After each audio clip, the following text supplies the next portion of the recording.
If the cash rate set by the Reserve Bank of Australia is higher than comparable rates in other advanced economies, then the returns available on Australian government bonds in similar financial assets are very attractive to foreign investors.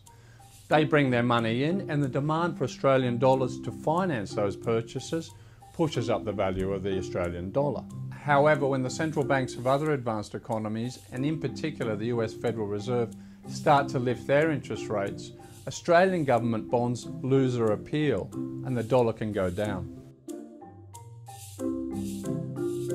What the Reserve Bank of Australia says about the Australian dollar and about the economy can also move the currency. Sometimes the governor might refer directly to the Australian dollar, saying that it's too high to help exporters compete in the world.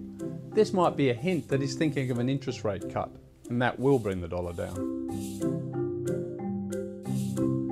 Iron ore, which is crucial to steel making, is Australia's biggest single goods export. The price it fetches on international markets influences heavily our terms of trade. As the price of our exports goes down, Australia has to produce more and more to pay for its imports. This pushes the Australian dollar down.